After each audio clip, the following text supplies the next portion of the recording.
We have a very interesting session now, which is talking about blockchain applications in e-voting and their various other uses. And to do this, we have a very senior gentleman who is Dr. Budi Rahardjo, Insignor Budi Rahardjo. He's from the Institute of Technology Bandung, which is one of the most prestigious institutes here in Indonesia. Dr. Budi was actually named number one network security expert in Indonesia by the SWA magazine.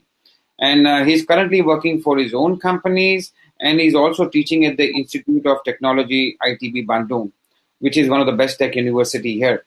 So without further ado, I would hand over the stage to Mr. Insignor Budi Rahardjo. Pa, please take it forward. Thank you for coming to the session. Thank you. Good afternoon. Selamat siang. Assalamualaikum warahmatullahi wabarakatuh. My name is Budi Rahardjo, and let me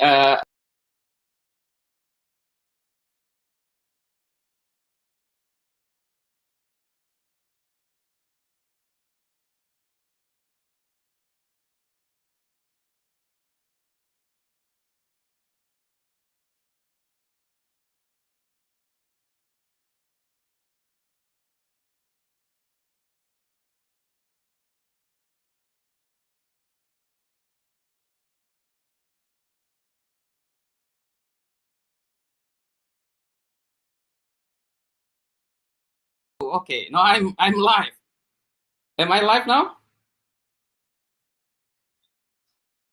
Hello. Okay, I guess Yes, Pa, you are live. We had a small technical glitch. Please go ahead. Let me share my screen. Yes, I'll start again. My name is Budi Rahardjo, and I'm going to talk about blockchain-based e-voting. A bit about myself. My formal background is in IC design. I got PhD from University of Manitoba, Canada. Actually, the same school from Neil, who taught previously. I'm a lecturer at ITB, but I am usually most known as serial entrepreneurs, which basically I started too many technology companies. My biggest company is in IT security. And 3 years ago, I just started an AI research company. Now, I have several research with my students, and current research, the one that it's interesting to or related to this presentation is e-voting. Neil mentioned about coffee tracking. Actually, I have a student who is going to graduate in a month or so, and he is tracking coffee. He is in the process of finishing his book. And then also photo sharing, blockchain-based photo sharing. There are two approach, and we're going to spin off a startup company from this. And then digital music. I started a digital music company. This is my fourth music digital companies. The lifetime of a song, basically a song is an individual, and the life of this song is recorded in blockchain. And last week, our music system is up and running. It's actually a music system where you can download songs, and it is paid by blockchain, and we are using IDRP. So blockchain is being used currently. You can see some of these in my website. Go visit. Now, Pak Neil already mentioned about this, and I'm not going to mention again. This is only good for non-Indonesian. Untuk orang Indonesia, I'm going to mix and match my speaking in bahasa Indonesia and bahasa Inggris, okay? Untuk orang Indonesia, di sini nggak penting. Yang penting internet sudah banyak dipakai di Indonesia. For those non-Indonesians, this is just to mention that the adoption of internet is very high in Indonesia, very, very high. Now, physically, Indonesia is very big, very big. So this is a problem for us in terms of physical size and in terms of digital divide also. Why am I talking about this? That's because we have election. Now, with this vast amount of area, how do we run our election? In Indonesia, for those who are not familiar with Indonesia, bagi orang Indonesia sudah paham dengan ini, jadi nggak perlu saya jelaskan ya. But for those who are not familiar with Indonesian election, there are many elections in Indonesia. The most popular one definitely is the general election, which we elect the president at the end of the election. The next general election is going to be in 2024. Now, the general election is run by KPU, Komisi Pemilihan Umum, which is our General Election Commission. So one of the biggest problem in Indonesia, we are a distrust society, meaning that we don't trust people. So when we have elections in Indonesia, which basically we don't trust KPU, we don't trust the General Election Commission, we don't trust the government, we don't trust the political parties, we don't trust anybody. So this is actually a natural choice for blockchain. On top of that, since we are spread, our area is very big, it's difficult to send the conventional paper ballot. The logistics is just incredible. In the last election, there was a big debate issues because many people died because of exhaustion. It's still an issue whether it's still debatable, but in terms of logistics, this is a nightmare, because there are areas to cover. The other thing is our national identity, the database of our national identity is still an issue. KTP kita masih bermasalah, area luas, mahal. Jadi ini semuanya menunjukkan bahwa sebenarnya IT based or e-voting based merupakan solution. So this is a natural choice for us to pick blockchain. So the flow of election in Indonesia, again, this is for non-Indonesians to get a picture of this, and probably this is similar to what we're doing, what you are doing in your country. So when we follow the numbers there, first we enter the polling station. We go to polling station, we register, and then we wait. Okay, we wait, and then once our name is called, we go to the table. Get the paper ballot, and then we go to number 4 and 5. We go to the booth, and then we kind of physically put a hole in whatever persons or political parties that we choose, and then we take the ballot and then put it into boxes that are already marked for those ballots, and then you have to dip your fingers. To indicate that you have voted, so you cannot vote in another booth or polling station, and then you go out.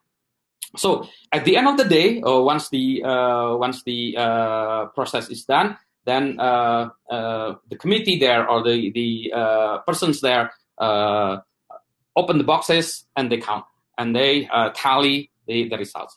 So one of the biggest problem is to make sure that the numbers that they tallied are correct and that the numbers are sent to the main office and then counted properly without modification. So that's our biggest, and we don't trust anybody, right? So this is the conventional wire. Then this is the flow. From the polling station, the data is actually written in a piece of paper, tabulated, signed by everybody, and then the paper actually physically goes from the polling station to sub-district, to district, city, province, and to national, and then where they're counted. But the counting is actually moving along from the polling station to sub-district, and they add together and things like that. So how do we guarantee the integrity of the votes? So that's one thing. Okay. Now let's move back. The electronic voting in Indonesia, or the use of IT in elections in Indonesia, is actually already started a long time ago, more than 20 years ago. It was started in 1999. I was part of this because I was hired to secure the system. My job at that time was to secure the IT system. So we did use IT, but the formal results are still based on conventional physical calculation. Why did we use IT? Well, because the IT is a system that forces all parties to be more transparent. If you want to beat the system, if you want to change the numbers, then you have to change the physical and you have to change the data in the IT system. So that makes it difficult for people to change. Although the results are still based on the physical, then this is kind of a control for people to see the results. Okay, but you cannot see the results from the actual polling station. You can only see the final. Now, came Kawal Pemilu. Kawal Pemilu actually started two elections ago, but the last election was actually very, very excellent. So what they did, Kawal Pemilu, is a bunch of guys who started this idea of crowdsourcing mechanism to verify data from polling stations. So once you have this kind of an example of the paper, the form, the C1 form, and you can see the numbers there, and this C1 form is submitted to the national level. But in the polling station, people are taking pictures of this, taking snapshot and sending to Kawal Pemilu, and the same paper also will be scanned in the national level, and there is a way to compare it. So Kawal Pemilu asks people to scan also and to actually check, to enter this manually. Okay, so this is the grade of crowdsourcing. And because of this, we can see that there is very small differences at the end of the Pemilu or the election. So this is a great thing. Why don't we take this further? As of right now, people are taking pictures and there's no way to verify them. Why don't we put this into a blockchain? So that's what we did with my students. I think 2 or 3 years ago, he finished his blockchain-based Kawal Pemilu, basically. Okay. So now, based on that, we've done several voting research. Few years ago, when Ethereum was not there, or very early stage, Hyperledger was also very stage. We have to create our own blockchain-based simulations at that time because there's no framework kind of to develop. Nowadays, we have so many frameworks, and our students are experimenting with all kinds of voting mechanisms. So we did simulations and up to prototyping. Now we are focusing on two things right now these days, not blockchain related, not blockchain specific, but on anonymity and verifiability. Anonymity is done in the voting system. Anonymity is basically done. We can do that, but how do we verify? Because if we have 100% anonymity, there's no way we can verify that my vote is actually being counted there. How do I know my vote is the same as the one counted there? So that's the one that we are researching right now. I had one PhD student who had just graduated a few months ago on this. So I'd like to conclude my presentations. While most people are focusing on cryptocurrency, crypto assets, for me, e-voting is the perfect application of blockchain in Indonesia because we're just a distrust society. We don't trust each other when it comes to voting. Okay, so this is basically a perfect platform for blockchain. Unfortunately, digital divide is still in Indonesia. Indonesia is still real in Indonesia. So in the implementation, when we have the actual implementation, it's going to be hybrid. There's still going to be a conventional one. In fact, the formal one is still the conventional one, but we have this IT-based system and blockchain-based system to make sure that people do not mess with the data. And on top of that, there should be implementation of blockchain-based e-voting for general purpose voting system. For example, in schools, when you elect, like ketua himpunan, OSIS, or groups, for general purpose voting system, which probably you don't need like a very secure system, but there should be a blockchain-based implementation of this. So I guess that's my presentation, my short presentation, and I hope you have lots of discussion. The moderator.